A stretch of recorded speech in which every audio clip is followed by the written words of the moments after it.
Այն մարդ, ով ինչ ուզում ասի, բայց մեր օրերում շտաբօգնության բժիշկը նույնացվում է մահապարտի հետ։ Չես իմանում, թե ինչ է քեզ սպասվում հերթական կանչին մեկնելիս։ Դրա համար էլ շատերը նախընտրում են մի փոքր քիչ ստանալ, բայց ողջ մնալ։ Թեև նենց չի, որ շտաբօգնության բժիշկը եսիմ ինչ գումարներ է ստանում։ Հլը հետաքրքիր է, ես որ սենց շտաբօգնության ղեկավարությունը այս գործն էլ է բիզնես դարձրել, ու եթե հիվանդը նախընտրում է իր ուզած հիվանդանոց տանեն, ու դրա համար 10,000 դրամ փող են վերցնում, այդ խեղճ բժիշկներին դրանից փող տալիս են, թե չէ։ Հարց է, որի պատասխանի հետևից դեռ կգնամ, մինչ այդ անդրադառնանք հերթական քյալակին, որ եկավ շտաբօգնության բժիշկների գլխին։ Խոսքը երկուշաբթի Մայրաքաղաքի Արարատյան փողոցի տներից մեկում կատարվածի մասին է։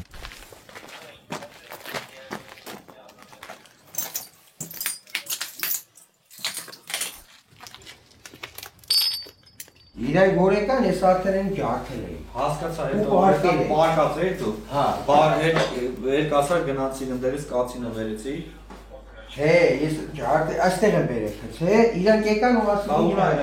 ու մեկը տենամ իրեն գնացին։ Եվ ուրեմն երեկոյան ժամը 21-ի սահմաններում ոստիկանության Շենգավիթի բաժնում օպերատիվ տեղեկություն են ստանում, թե բա տներից մեկում քաղաքացին ուշադրություն կացնով հարձակվել է շտաբօգնության բժիշկների վրա։ Պատկերացնում եք, մարդիկ գնում են փրկեն հիվանդին, նա էլ կացնով հարձակվում է նրանց վրա։ Օ մարդ արարած, որքան անշնորհակալ ես դու։ Լավ, լիրիկան մի կողմ։ Այդ ապորիգենը պարզվում է հարբած է եղել, ու երբ տեսել է բժիշկներին ինչ որ արտահայտություններ արել ու կացինը նետել իրեն օգնության հասած 26-ամյա բժշկի ուղղությամբ։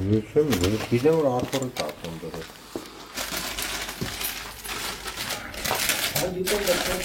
Էս էլ այդ բեսպրիդելշիկը, արի ու մի ասա, տո այ անշնորհակալ, խմել չգիտես, ինչի ես կոկոնը տաքացնում, արդեն հասկացաք, որ Շենգավիթի ոստիկանները վնասազերծել են նրան ու Շենգավիթի քննչական բաժնի քննիչի հետ բերել են դեպքի վայր, որպեսզի պատմի իր արկածների մասին, բայց դե մենակ դրա պատմածին ով է ուշադրություն դարձնում։ Իրավապանները աչքերն ու ականջերը կուլոկ սարքեցին ու տեսան, որ կոտրված է սանհանգույցի դուռը, ապակիները, իսկ կացինը դեպքի վայրում բացակայում է, բայց քննիչի բացատրական աշխատանքների շնորհիվ ապորիգենի հարազատը ներկայացրեց կացինն ու խոստովանեց, որ ինքն է դեպքի վայրից այն թռցրել։ Մի խոսքով պալատ համար 7, լրիվ գժանոց։ Մարդիկ, բժիշկներին մի կպեք։